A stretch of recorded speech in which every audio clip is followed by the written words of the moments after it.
Timeline, 5000 ans d'histoire, Richard Fremder. Dans les méandres du temps où le passé se mêle au présent, il arrive parfois qu'un événement contemporain serve de passerelle vers les récits oubliés qui ont forgé le monde tel que nous le connaissons. C'est comme ça que nous nous retrouvons aujourd'hui dans l'antre de l'histoire, à la suite d'un événement, de deux événements même, qui ont résonné comme un écho du passé antique. À la faveur d'une découverte archéologique exceptionnelle à Rome, une mosaïque chargée de mystères a été mise au jour, jetant une lumière nouvelle sur l'Antiquité romaine du IIe siècle avant notre ère. Et puis, un film produit par Netflix avec Denzel Washington dans le rôle titre, Hannibal. Alors ça fait un peu de bruit dans le Landerneau, le film est même pas encore tourné, mais Denzel Washington en Hannibal, ça en a interpellé quelques-uns. Du coup, il nous a semblé important de poursuivre nos récits antiques. Après Hannibal, forcément, il fallait son némésis, Scipion l'Africain. Cette découverte providentielle, la mosaïque, et le film à venir, viennent alimenter notre soif de connaissances sur ces périodes qui ont façonné notre histoire, notre culture. Ces deux événements qui ont suscité un engouement mondial captivant l'imagination des historiens, et bien dans cet élan, notre émission, aux accents enivrants évidemment d'aventure et de mystère, se prépare donc à lever le voile sur la vie et les exploits de ce fameux Scipion l'Africain. Le passé et le présent s'entremêlent, tandis que les experts analysent la mosaïque fraîchement découverte, déchiffrant les inscriptions gravées dans la pierre millénaire. J'essaye de faire dans le lyrisme un peu. Préparez-vous donc à embarquer pour un voyage à travers le temps. Et je ne serai pas seul, je serai guidé largement, puisque c'est lui qui parlera, par Laurent Gohary, qui nous fera partager ses découvertes et qui va nous faire revivre les jours glorieux de Scipion. Dans cette émission, nous plongerons évidemment dans les rues animées de Rome à l'époque républicaine, où Scipion l'Africain s'est levé en tant que général hors pair, menant les légions romaines à la victoire lors de la deuxième guerre punique. Nous découvrirons les enjeux politiques et militaires qui ont façonné son destin, tandis que son génie stratégique s'épanouissait sur les champs de bataille de l'Afrique du Nord, mais pas que. Pourtant, Scipion ne se contente pas d'être un simple stratège militaire, on va le voir, son histoire est également tissée de mystères, pourquoi pas, d'intrigues, d'alliances changeantes, de rivalités, d'intrigues politiques qui ont secoué les fondements de la fameuse République romaine. Grâce à notre invité et aux témoignages de l'époque qu'il a pu relever, nous dévoilerons donc l'homme derrière le mythe, Scipion l'Africain, personnage complexe dont l'influence s'étend bien au-delà des frontières de l'Empire romain. L'épopée commence ici, sur Timeline, 5000 ans d'histoire, où nous allons vous transporter dans un monde où le passé revit et où les échos du destin résonnent à travers les siècles. Scipion, une odyssée historique, c'est l'émission de la semaine sur Timeline. Bonjour Laurent. Bonjour Richard. Je suis ravi de vous accueillir, j'allais dire à nouveau. Vous êtes historien, j'avais eu le plaisir, c'est vrai, de vous recevoir pour la sortie de votre livre, le bien nommé Scipion l'Africain. D'ailleurs, l'interview Expresso est en ligne, bien sûr. On a décidé de faire une semaine Laurent Gohary, vous voyez, rien que pour vous. Vous êtes également professeur d'histoire-géographie dans un lycée. Scipion, pour les lycéens, c'est quoi? C'est inconnu au bataillon? Alors, mis à part quelques élèves latinistes qui en ont entendu parler, sinon on en Il n'y en a pas beaucoup des élèves latinistes. Et Hannibal même commence un peu à disparaître. D'ailleurs, peut-être que la série Netflix va redonner. Alors c'est une série, un film, on sait? Je ne sais pas du tout. Ouais, je sais pas j'en ai entendu parler, mais j'attendais d'en savoir un peu plus. Mais en tout cas, c'est bien de toute façon de réinvestir un petit peu l'histoire ancienne. Mais oui, c'est très curieux, on fait très peu d'histoire ancienne, en fait. Malheureusement, dans le système. Oui, c'est vrai. En tout, on y consacre 8 heures dans le secondaire. Je sais que c'est assez curieux. D'ailleurs, j'étais sur Sud Radio il n'y a pas longtemps et comment il s'appelle Jean-Jacques Bourdin me disait d'ailleurs on devrait arrêter d'enseigner l'Antiquité, on s'en fiche, on ferait mieux d'apprendre la géopolitique actuelle. Je dis mais c'est complètement incroyable de dire des trucs pareils parce que c'est quand même la base, le fondement de notre histoire. Si on ne connaît pas ça, on ne comprendra pas la suite. Donc c'est assez curieux. Sans faire de polémique, la fameuse étude, la récente étude là, sur les 16-24 ans dont 54% ne connaissent pas la date de la Révolution, ça vous inspire quoi en tant que prof? Je ne sais pas, j'avoue que je ne saurais pas trop quoi vous en dire sur c'est effrayant. Pour revenir à ce que disait Jean-Jacques Bourdin, je trouve que c'est une erreur parce que ça montre une méconnaissance de l'histoire. Bon, je ne connais pas ce monsieur personnellement, mais en tout cas,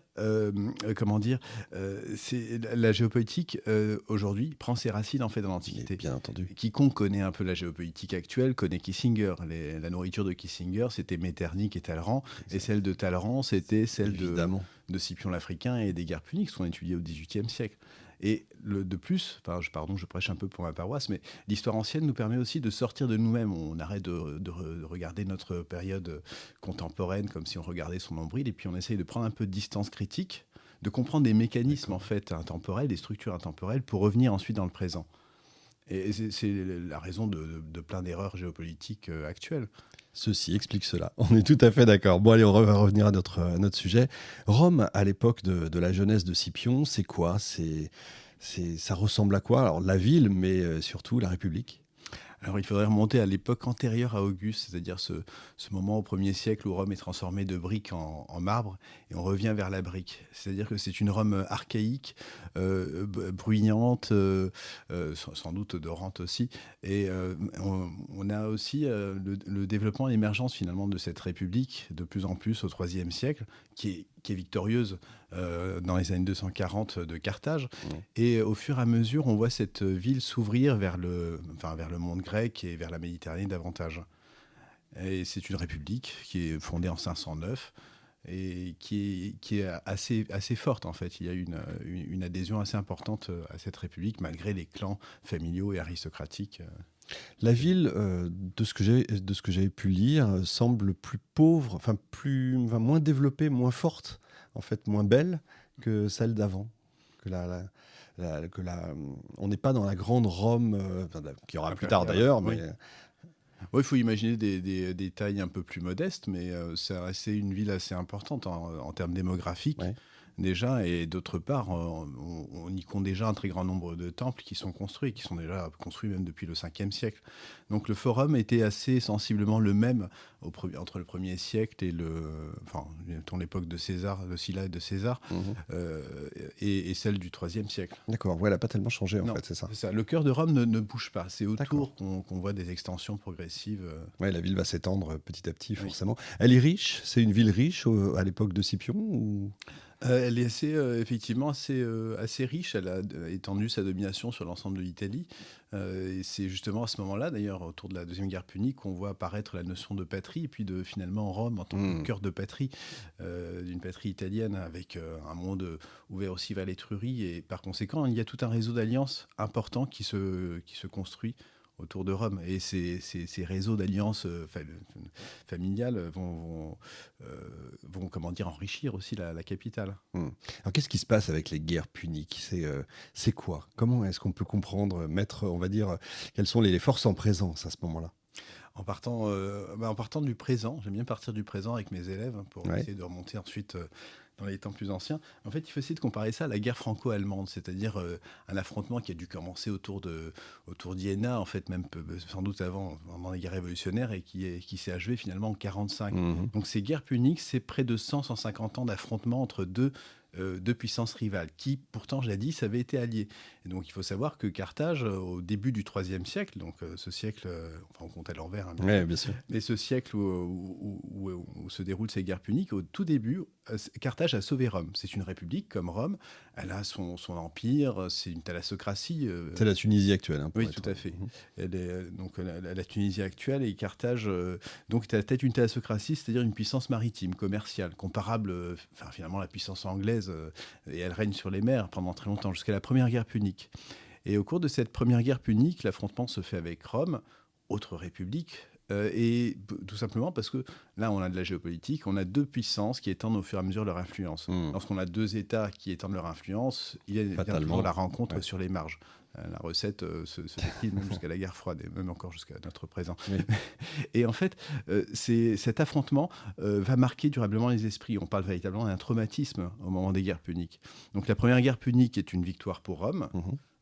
C'est une longue guerre, une 20 années de guerre. Il faut imaginer ça dans nos périodes contemporaines, c'est long. Et la Deuxième Guerre dure aussi là cette fois-ci 16 ans, de 218 à 202. Ouais. Au cours de cette guerre que s'affrontent Scipion et Hannibal. Et il y aura une troisième guerre par la suite, qui s'achève en 146 par la destruction totale de Carthage. Ce sera là, du coup, qui se déroulera en Afrique. Tout à fait. Et c'est Scipion Émilien, le second africain, qui détruira Carthage, en pleurant, nous dit Polybe, en imaginant qu'il pourrait arriver la même chose à Rome. Et c'est ce qui arrive à Rome, parce qu'aucune civilisation n'est éternelle. Ouais, ça, c'est clair. Avoir conscience de ça. Ça aussi, c'est une belle leçon, et Jean-Jacques Bourdin devrait le savoir.